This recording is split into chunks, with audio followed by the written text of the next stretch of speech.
Hello friend, आप सभी का स्वागत है। आज हम लोग अधिगम स्थानांतरण प्रकार पढ़ेंगे। उसी में क्लास नंबर ये चौथी है। आज हम लोग पढ़ेंगे अधिगम स्थानांतरण के प्रकार। इसमें पहला है सकारात्मक अधिगम। पहले ये जानते हैं कि अधिगम स्थानांतरण होता क्या है। यानी कि एक जगह का ज्ञान दूसरी जगह स्थानांतरण होना, तो उसी को क्या कहते हैं, अधिगम स्थानांतरण। अब क्या होता है सकारात्मक या स्थानांतरण क्या होता है। सकारात्मक क्या होता है, जब पूर्व ज्ञान का अधिगम बाद के ज्ञान के अधिगम में सहायक होता है। सहायक होता है तो क्या होता है सकारात्मक अधिगम। तो देखो मैंने लिखा हुआ है, जब पूर्व ज्ञान का अधिगम बाद के अधिगम में सहायक हो, ऐसे ज्ञान को क्या कहते हैं, सकारात्मक अधिगम। जैसे हिंदी व्याकरण के बाद में यानी कि संस्कृत व्याकरण के बाद में हिंदी व्याकरण पढ़ना, तो इसमें क्या है कि जो संस्कृत व्याकरण होती है उसकी बहुत सारी चीजें हिंदी में सेम टू सेम मैच करती हैं। नहीं सेम टू सेम मैच करती हैं तो क्या होता है, बहुत कुछ मैच करता है। तो इस वजह से क्या है, अगर संस्कृत का व्याकरण आपको अच्छे से आता है तो हिंदी का व्याकरण पढ़ने में आसानी रहती है। तो क्या है, संस्कृत व्याकरण के बाद में हिंदी व्याकरण को सीखना, ये कैसा हो गया, सकारात्मक अधिगम हो गया। अब नकारात्मक अधिगम क्या होता है, यानी कि नकारात्मक पहले से पता चल रहा है निगेटिव, यानी कि पहले सीखा हुआ अधिगम बाद के अधिगम में बाधा उत्पन्न करे।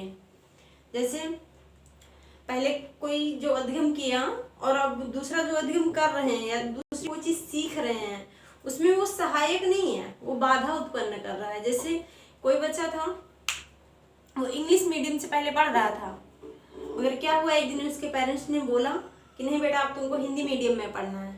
तो बोला कि ठीक है पापा। और जैसे ही वो हिंदी मीडियम में जाता है, क्या होता है, कुछ भी वो बोलना चाह रहा है, बताना चाह रहा है, तो क्या हो रहा है कि वो तुरंत हिंदी की बजाय इंग्लिश में बोलने लग रहा है। तब तक सब बोलते कह रहे नहीं हिंदी में बोलो। तो क्या हो रहा है कि उसका जो है अंग्रेजी माध्यम जो है हिंदी माध्यम में बाधा उत्पन्न कर रहा है। तो इसको क्या कहेंगे, नकारात्मक अधिगम। यानी कि उसमें जो पहले का उसको जो जानता है, उसका ज्ञान है, उसमें जो है बाधा उत्पन्न कर रहा है। ठीक है, तो ये कैसा हो गया, नकारात्मक अधिगम। अब आगे क्या है, शून्य स्थानांतरण। शून्य स्थानांतरण क्या होता है, ना तो हमारा निगेटिव में गया ना तो पॉजिटिव में गया, यानी कि कोई फर्क नहीं पड़ना। शून्य स्थानांतरण का मतलब क्या हुआ, कोई फर्क नहीं पड़ना।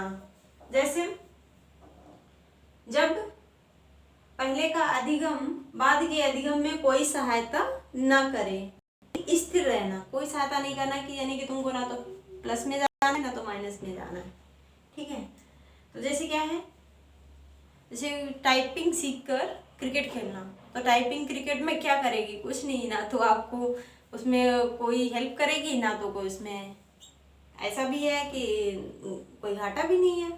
तो क्या है कि ये अलग अलग दो अधिगम हो जाते हैं इसमें, मगर ऐसा नहीं है कि कोई किसी में बाधा उत्पन्न करे या कोई किसी को सहायता करे, ऐसा नहीं होता है। बिल्कुल शून्य स्थानांतरण का मतलब होता है कोई सहायता ना करे, ना बाधा उत्पन्न करे ना सहायता उत्पन्न करे। ठीक है, इससे आगे और है वो अभी हम बता रहे हैं। अब आगे है ऊर्ध्वाधर लंबवत स्थानांतरण। ऊर्ध्वाधर लंबवत स्थानांतरण क्या होता है, ये क्या होता है, जब निम्न स्तर के ज्ञान को एकदम से उच्च स्तर पर प्रयोग कर देना, क्या होता है, ऊर्ध्वाधर लंबवत स्थानांतरण। ठीक है, क्या है, जब निम्न स्तर के ज्ञान को उच्च स्तर पर प्रयोग करना क्या होता है, ऊर्ध्वाधर लंबवत स्थानांतरण होता है। जैसे सबने देखा, हम बहुत सारे लोगों ने देखा एप्पल को गिरते हुए, मगर किसी के मन में ऐसा विचार नहीं आया कि इसमें गुरुत्वाकर्षण का नियम है। मगर न्यूटन ने जब उसको गिरते हुए देखा तो इनके मन में क्लिक किया कि ये इसमें गुरुत्वाकर्षण का, तो उन्होंने गुरुत्वाकर्षण का नियम दिया। तो क्या हुआ, एकदम से एक आम बात थी, मगर उसको एक नियम दे देना कि गुरुत्वाकर्षण का नियम, तो ये एक क्या था, एकदम से निम्न स्तर के ज्ञान को ऊपर हाई लेवल पे पहुंचा देना। ठीक है, जैसे भाप, भाप केतली में उबल रही थी, यानी कि चाय जब बन रही थी या पानी उबल रहा था, जो भाप बन रहे थे उसे ढक्कन उठ रही थी। ये बहुत सारे लोगों ने देखे, एक आम बात है, बहुत ही छोटी बात है, मगर अब क्या हुआ, भाप का इंजन बना देना, ये बहुत बड़े बात है और हाई लेवल की बात है। इसे भाप को तो बहुत सारे लोगों ने देखा, मगर किसी के मन में ये विचार नहीं आया। ठीक है ना, तो इसे भाप का इंजन बनाना, ये क्या हो गया, एकदम से छोटी चीज को एकदम हाई लेवल पे पहुंचा देना। तो ये क्या होता है, ऊर्ध्वाधर लंबवत, यानी कि एकदम से नीचे, यानी कि निम्न स्तर से एकदम से हाई स्तर पे, यानी कि नीचे से एकदम से ऊपर पहुंचा देना। ठीक है, तो इसको क्या कहते हैं, ऊर्ध्वाधर लंबवत स्थानांतरण। अब क्या होता है, क्षैतिज स्थानांतरण क्या होता है, क्षैतिज मतलब ऐसे झुका हुआ। तो क्षैतिज में क्या होता है, आपस में समान न होने पर भी, आपस में समान होने पर भी एक क्षेत्र के अधिगम का दूसरे क्षेत्र में प्रयोग करना। जैसे गणित के सूत्रों का भौतिक में प्रयोग करना, जैसे गणित के जो सूत्र होते हैं उनको गणित में यूज करना चाहिए। गणित और भौतिक में बहुत अंतर है। ये कहाँ मेटल वाली ये सब चीजें, इसमें क्या है, अंकों का यानी कि वो है, मगर क्या है, इसको जो है ऐसे फार्मूले हैं, रूल हैं जो भौतिक विज्ञान में प्रयोग होते हैं। तो क्या होता है, आपस में समान न होने पर भी एक क्षेत्र के अधिगम का दूसरे क्षेत्र में प्रयोग करना, यही क्या कहलाता है, क्षैतिज स्थानांतरण कहलाता है। ठीक है, अब छठवां नंबर है पार्श्विक स्थानांतरण। पार्श्विक स्थानांतरण क्या होता है, एक अंग में सीखा गया कौशल दूसरे अंग में किसी कारणवश प्रयोग करना। इसमें क्या होता है, किसी कारणवश प्रयोग करना, यानी कि मजबूरी में कोई काम करना। जैसे कि हम कोई काम कर रहे हैं, जैसे हम देखो ये भी मिटा ही रहे हैं, एक तरीके से देख लीजिए, तो हम दाएं हाथ से मिटा रहे हैं। अभी कोई प्रॉब्लम आ जाए या मेरे हाथ में कोई चोट लग जाए तो हम क्या करेंगे, अगर हमको यही काम करना है तो हम अब दाएं हाथ के बजाय, क्योंकि इसमें चोट लगा है, तो हम बाएं हाथ से इसको मिटाएंगे। क्या हुआ, कारणवश, क्योंकि क्या कारण था कि इसमें चोट लग गया। ठीक है, तो इससे मिटाएंगे। तो क्या हुआ कि कारणवश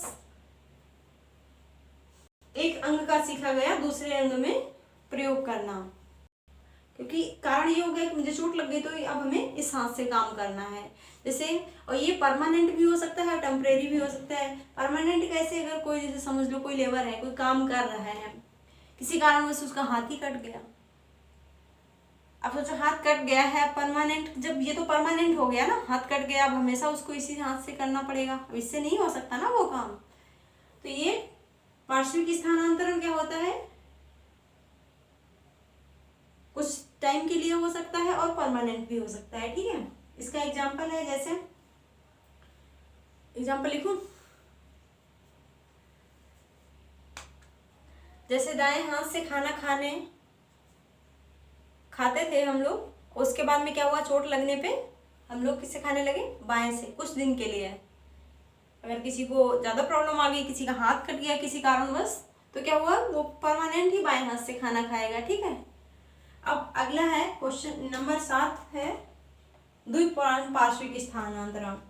क्या है, द्विपार्श्विक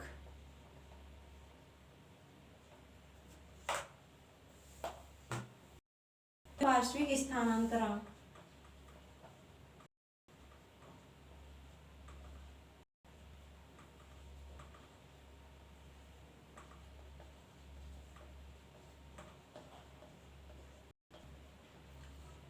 द्विपार्श्विक स्थानांतरण में क्या होता है,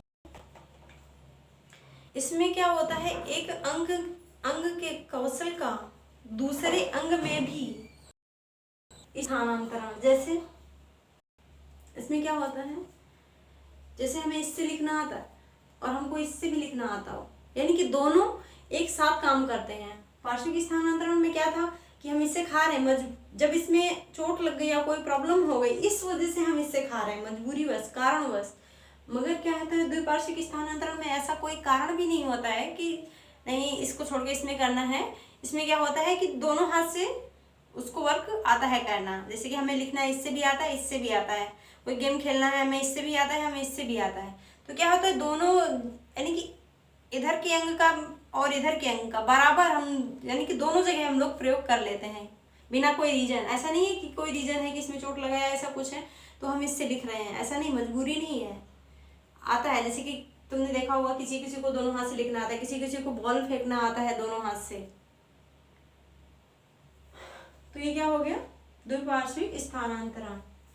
अब यहाँ पे ये टॉपिक खत्म होता है, अधिगम का स्थानांतरण के प्रकार वाला टॉपिक। ये 7 थे अधिगम स्थानांतरण। अब ये यहाँ पे खत्म होता है। इसके आगे हम दूसरी क्लास में पढ़ेंगे, ठीक है।